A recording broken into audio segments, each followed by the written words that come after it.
Muy buenos días. El día de hoy, leyendo el Evangelio, me acordé de hace mucho cuando yo estaba en la universidad, que, yo solía, como dicen, combinar mucho a mis amistades. Yo no tenía ningún reparo en a mis amigos de la universidad, llevarlos a la iglesia y que conocieran a mis amigos de la iglesia y que los amigos del grupo juvenil conocieran también a mis compañeros de la universidad. Muy seguido yo los terminaba mezclando. Por ejemplo, decía a los compañeros de la universidad: hey, para hacer este trabajo vamos a reunirnos en mi casa de tal a tal hora. Y a los de la iglesia les decía de tal a tal hora. O sea, con unos terminaba a las 6 de la tarde y con nosotros comenzaba a las 6 de la tarde. Y usualmente se mezclaban entre ellos y se conocían. Bien, en una ocasión yo tuve, no sé si el descuido quizás, de a una compañera de la universidad, y es que para mí es muy clara la diferencia entre un compañero de trabajo, un compañero de estudios y un amigo. Amigo se cuentan con los dedos de la mano. El caso es de que, aunque yo sé la diferencia, es un poquito educado llamar a todos amigos, pero en esa ocasión a una compañera de la universidad que estábamos ahí todos reunidos, yo la presenté así, como compañera de universidad. Le dije a ella: mira, ellos son mis amigos del grupo de jóvenes. Estábamos, no me acuerdo, creo que nos habíamos quedado de ver en una cafetería, y a ellos les dije: y ella es una compañera de la universidad. Y ya después ella estaba bien enojada y yo no entendía por qué. Hasta que una vez me dijo ella: pues nada más somos compañeros, no somos amigos. ¿Para qué quieres que estemos trabajando y no sé qué? Y fue cuando yo entendí. Ella estaba muy herida emocionalmente. Y cada vez que yo escucho ese tipo de comentarios de que no se reconocen o que en los estados de Facebook no ponen en relación con o cosas por el estilo, y hay muchos problemas, a mí me causa gracia. Pero efectivamente, el reconocer a alguien como un primo, un hermano, un amigo o un compañero de trabajo, no se diga como tu esposo, tu mujer, tu esposa, pues claro que eso tiene muchas repercusiones. Hoy en el Evangelio se habla de reconocer, pero no de reconocer a tu amigo o tu compañero de trabajo, sino de reconocer a Jesús. Y las implicaciones que tiene van mucho más allá de a que te deje de hablar por unas horas en la universidad. Escucha lo que dice el Evangelio. En aquel tiempo, Jesús dijo a sus discípulos: yo les aseguro que a todo aquel que me reconozca abiertamente ante los hombres, yo lo reconoceré abiertamente, el Hijo del Hombre, ante los ángeles de Dios. Pero aquel que me niegue ante los hombres, yo lo negaré ante los ángeles de Dios. Y todo aquel que diga una palabra contra el Hijo del Hombre se le perdonará. Pero aquel que blasfeme contra el Espíritu Santo no se le perdonará. Cuando los lleven a las sinagogas y ante los jueces y autoridades, no se preocupen de cómo van a defender o qué van a decir, porque el Espíritu Santo les enseñará en aquel momento lo que convenga decir. Son muchas frases muy interesantes que cada una de ellas valdría la pena reflexionar. Pero la primera, quedémonos con esta idea: reconocer. Porque reconocer tiene, podemos decir, dos movimientos. Hablo del primer movimiento entendiendo un poco la palabra reconocer. Y implica conocer y volver a conocer o identificar, reconocer. No puedes reconocer a alguien que no hayas conocido. Cuando ya conoces a alguien, te es fácil reconocerlo.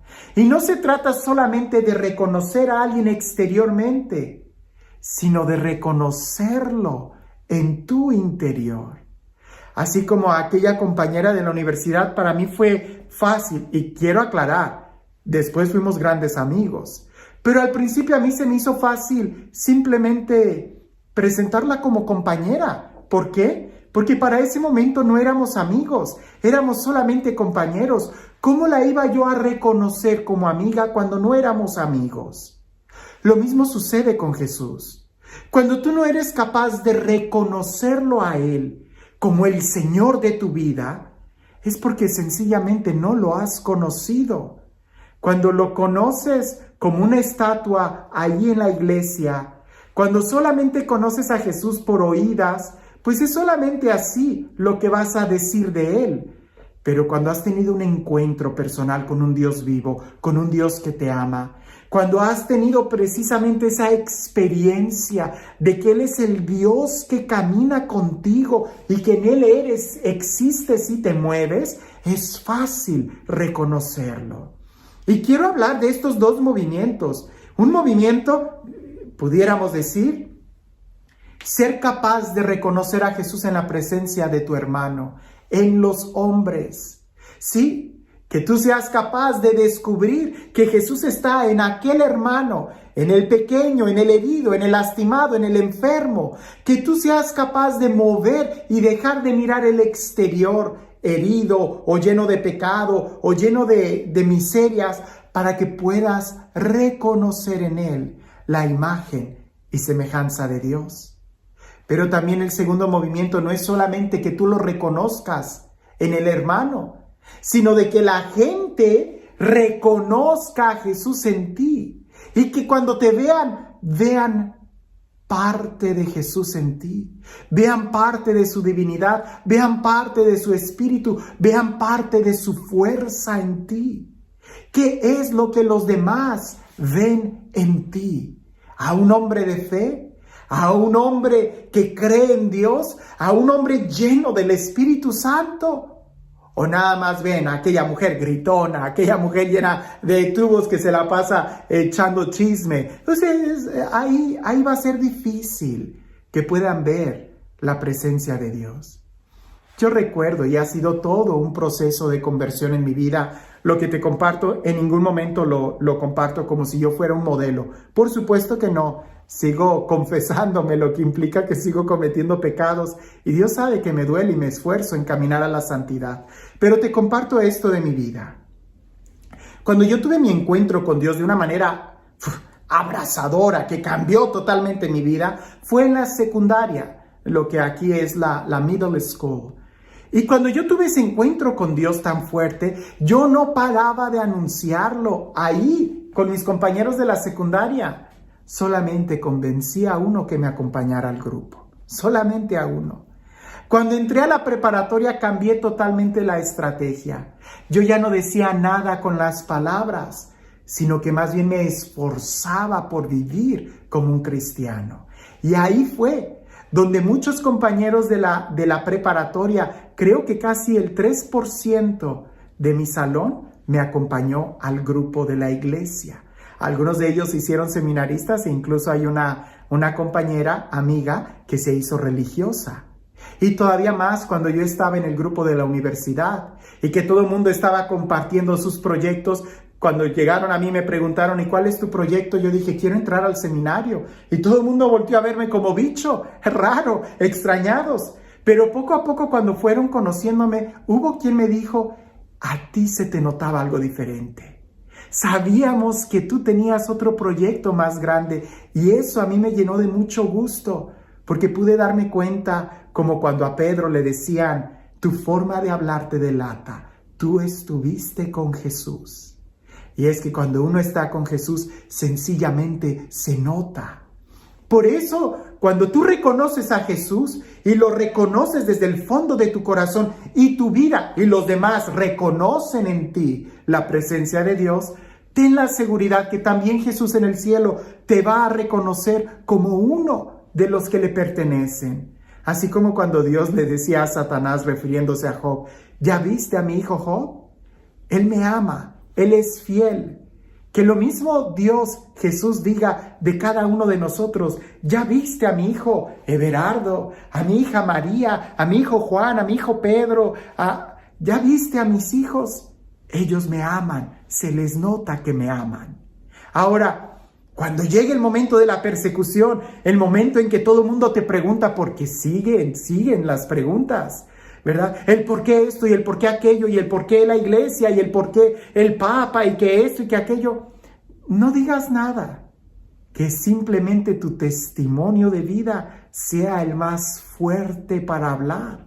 Por eso dice, no te preocupes de qué es lo que tienes que decir. Es más, si no te vienen palabras, no digas nada. Que sea la elocuencia de tu testimonio de tu vida la que hable. Tú no necesitas dar argumentos de cómo ser felices. Cuando tú eres feliz, ese es el mejor argumento. Cuando tú tienes la presencia de Dios en tu corazón, ese es el mejor argumento para defenderte o para mostrar quién es Él. Ahora, sobre la blasfemia contra el Espíritu Santo, siempre que sucede este evangelio, lo digo una y otra vez y me preguntan lo mismo. ¿Cuál es ese pecado? ¿Cuál es la blasfemia contra el Espíritu Santo? Es sencillamente no abrirte a su acción, no confiar en el amor de Dios. Esa es la blasfemia. Cuando nosotros podemos decir, Dios nos crea, Jesús nos salva, pero blasfemar contra el Espíritu Santo va en contra de la santificación que Él hace en nosotros. Por eso, no es suficiente con que Dios te ame y te haya creado. Tampoco es suficiente con que Jesús haya redimido, te haya salvado, haya muerto en la cruz por ti. Es necesario que dejemos actuar la presencia del Espíritu Santo en nosotros. Porque si nosotros no confiamos en Dios, no confiamos en su perdón, no confiamos en su misericordia, entonces nos vamos a condenar. No porque Dios no nos perdone, sino porque nosotros no nos abrimos a su amor. Para recibir la presencia del Espíritu Santo era necesario que Jesús muriera en la cruz. Y para que Jesús muriera en la cruz era necesario que el Padre a ti y a mí nos amara. Por eso la culminación del amor del Padre, la culminación de la salvación en Jesús, está precisamente en que recibamos al Espíritu Santo, en que confiemos en el Espíritu Santo, en que seamos dóciles. ¿Cómo puedo ser dócil al Espíritu Santo? No le pongas obstáculos. Déjate amar. Deja que la luz brille en tu interior y verás como poco a poco todo tu alrededor va a ser iluminado por la luz de Cristo. Gracias a la acción del Espíritu Santo en tu vida por el amor que el Padre te tiene. Y este Dios, el Dios lleno de amor, el Dios lleno de vida, el Dios que es la vida misma y quien es el amor mismo, que sea Él quien el día de hoy te bendiga. En el nombre del Padre, del Hijo y del Espíritu Santo. A veces cuando hablamos de reconocer a Jesús como el Señor de nuestras vidas, de reconocerlo ante los hombres, inmediatamente nos vemos situados en algunas situaciones de mucha crítica. Y recuerdo aquella anécdota de un monje que iba caminando, eran dos monjes, frailes, que iban caminando en medio de un pueblo ateo. Y aquel pueblo ateo renacentista, y como le quieran llamar, estaban ofendiendo a aquellos monjes con muchas palabras y ofendiendo a la iglesia y ofendiendo a la Virgen María. Y aquellos monjes iban caminando. Cuando ya cruzaron el pueblo y llegaron a otro lugar, el monje más pequeño le pregunta al mayor: yo veo que tú no perdiste la paz, pero yo estoy lleno de coraje. ¿Cómo le hiciste? Y aquel monje le dijo: si alguien me entrega una carta y yo no la abro, no me va a afectar lo que está escrito en esa carta. Esa gente me lanzó muchas cartas, muchas frases, pero yo no abrí mi corazón para recibirlas. Por eso no me han afectado. La pregunta es: ¿a quién le estás abriendo tu corazón? ¿Quién es el que está llenando tu corazón? Querer satisfacer el pensamiento de los hombres es traicionero y terminará secándote. Pero si confías en Dios, Él te llenará de vida. Pues nadie que haya insultado las cataratas del Niágara ha reducido una gota del torrente que en ellas hay de agua pura. Nadie que haya ofendido a un verdadero cristiano ha reducido ni siquiera una gota de la gracia, la paz y el amor que hay en su corazón.